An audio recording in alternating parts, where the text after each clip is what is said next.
Elias had always been quiet, not weak, not strange, just quiet. People liked to say he felt too much. His mother used to call him my gentle lamb. But after she died, the world became sharper. Every noise hurt, every crowd pressed into him like claws, and every memory of her felt like being stabbed with something made from his own guilt. For months he avoided everyone. He worked night shifts, walked home alone, and spent most evenings in the dark, sitting on the floor where his mother used to pray. He told himself he was fine. He wasn't. It began with the dreams. Soft footsteps in the hallway. A voice whispering, "My lamb." At first Elias assumed it was just grief. Everyone hears echoes of the dead, right? But the dreams didn't stop. They grew sharper, more real. He began waking up to the smell of lavender, the same perfume his mother used to wear. He found the hallway lights turned on, though he lived alone. And once he woke up with someone's fingers brushing his hair. He cried for the first time in months. But it didn't feel like fear. It felt like relief.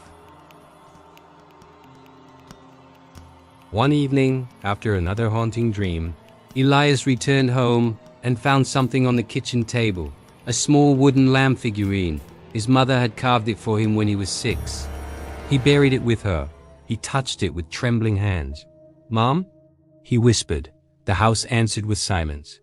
And then a faint creak from the hallway. He should have run. Instead, he followed. The hallway was dark except for a thin, pale silhouette at the end, as if someone stood just around the corner watching. A soft, familiar voice whispered, "Come here, my lamb." Elias's heart broke open. He ran toward the voice, desperate, sobbing. But when he turned the corner, no one was there. Only walls, only darkness, only the faint smell of lavender. Something inside him cracked that night. He stopped going to work, stopped eating, stopped sleeping anywhere except the hallway floor where the voice whispered. His friends tried to visit. Elias ignored the door. They called his name. He didn't answer. They eventually stopped coming. Only she came now, every night, her voice slipping through the cracks of the house like smoke. "My lamb, you left me. Come back." Elias began speaking to her, sometimes for hours, sometimes until the sun rose. He knew people would call him crazy, but they didn't understand. She was all he had left, and she was coming closer. Every night the footsteps were louder. Every night the whispers were clearer. Every night the silhouette in the hallway grew sharper, brighter, almost solid. The boundary between dream and waking dissolved until they drowned each other. One night, the coldest night of winter, Elias woke to the feeling of someone sitting beside him, not a presence. A weight. He opened his eyes slowly.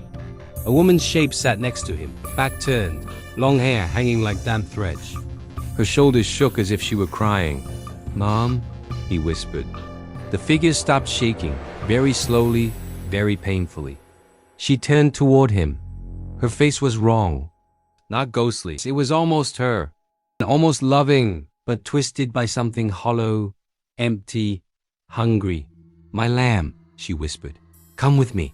Elias wept. He crawled into her arms like a child seeking warmth.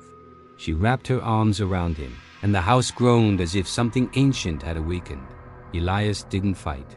"I missed you, and I never left," she whispered. "Now you won't either." The lights flickered. His friends found only a wooden lamb figurine on the hallway floor.